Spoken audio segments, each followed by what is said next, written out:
A wheel of fortune spins. It lands on 65. Moments later, someone is asked what percentage of African nations belong to the United Nations. They have no idea, but their answer hovers near 65 anyway. The wheel was rigged, the number was random, and it still moved them. That is not a quirk. That is how your mind works all the time without your permission. Daniel Kahneman spent decades studying how people make judgments under uncertainty. What he found was not reassuring. Experts made systematic errors. Professionals made systematic errors. Intelligent, educated people made systematic errors, and they made the same ones, in the same directions, predictably. The errors were not random noise. They were the fingerprints of a mind built for speed, not accuracy. This book is his attempt to map that mind so that we might, at least occasionally, catch it in the act. Picture two characters sharing a single brain. The first works automatically. It reads the anger on a stranger's face before you have even registered seeing them. It fills in the word butter the moment you hear bread and. It drives familiar roads while your attention is somewhere else entirely. Kahneman calls this System 1. It is fast, confident, and never sleeps. The second character is different. It comes online when you try to multiply 17 by 24 in your head. Your pupils actually dilate. Your heart rate shifts. You slow down. This is System 2, deliberate and effortful, capable of logic, but expensive to run. Here is the problem. System 2 is lazy.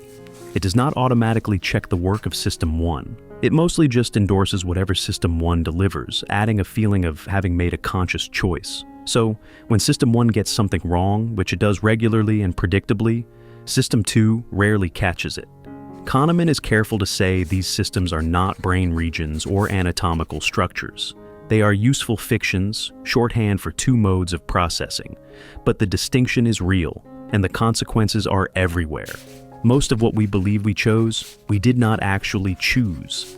System 1 chose it, and System 2 signed off without reading the document.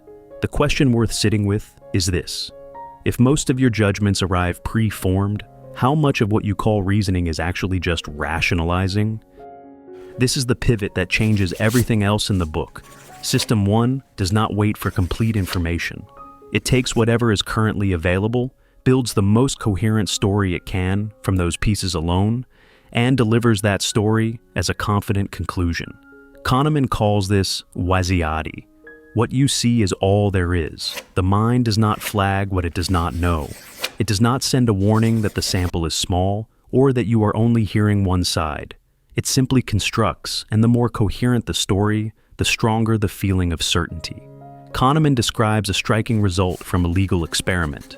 Participants who heard only one side of a case felt more confident in their verdict than those who heard both sides. Knowing more created more doubt. Knowing less produced more certainty, because the incomplete story was perfectly coherent. This is not stupidity, it is architecture.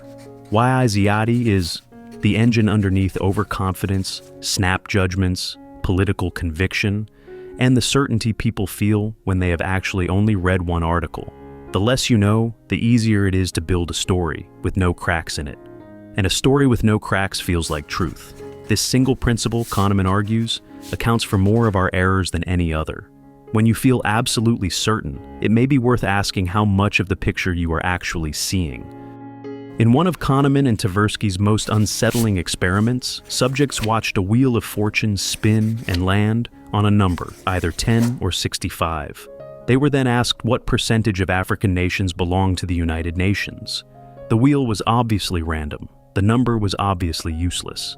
Subjects who saw 65 averaged an answer of 45%.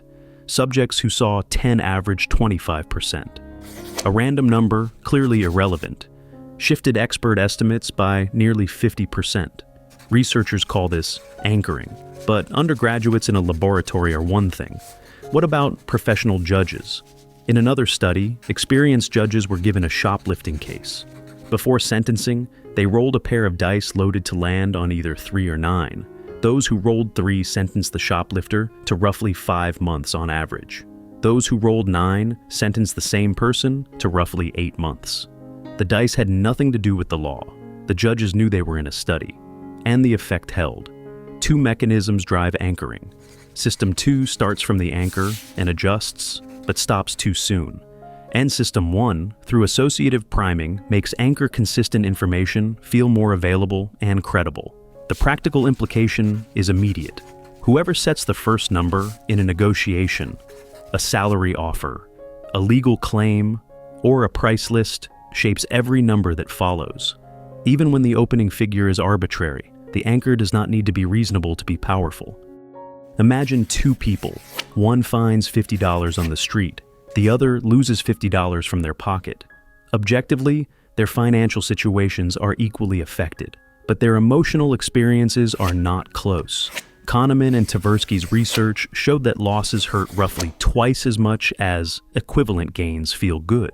This asymmetry sits at the center of what they called prospect theory, work for which Kahneman was awarded the Nobel Prize in economics. The theory also overturned an assumption that had stood for over 2 centuries. Economists had long calculated value in terms of final states of wealth, tracing the idea back to the mathematician Daniel Bernoulli. But Kahneman and Tversky showed that people do not evaluate outcomes based on how wealthy they end up. They evaluate outcomes based on how much they gained or lost, relative to where they started, their reference point.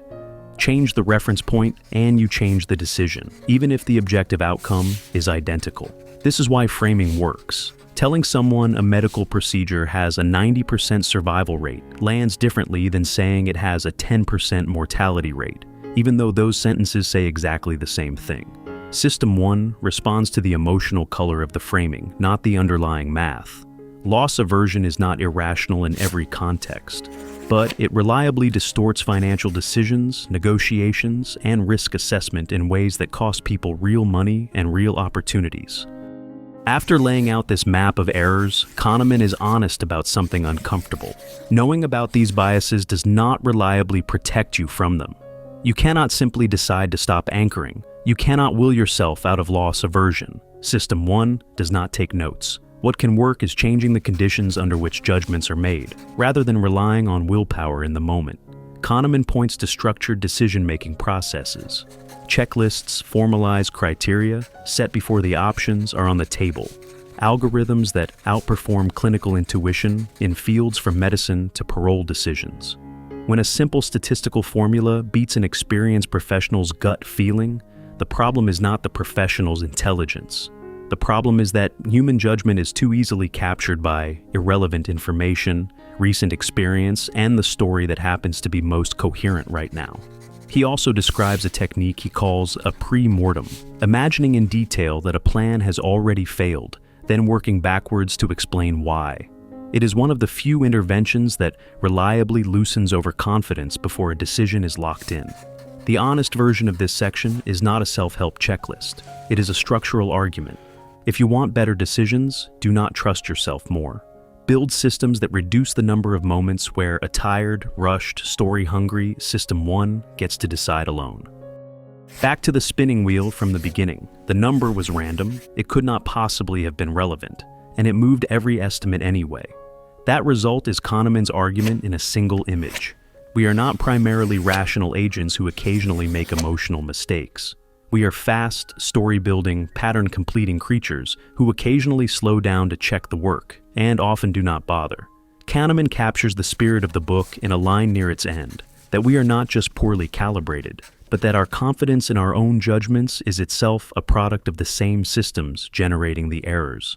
The book's deepest insight may be the least comfortable one. Intelligence does not protect you. Educated, experienced, high-performing people show the same biases as everyone else, sometimes stronger ones, because they are better at building coherent stories to justify the conclusion System 1 already reached.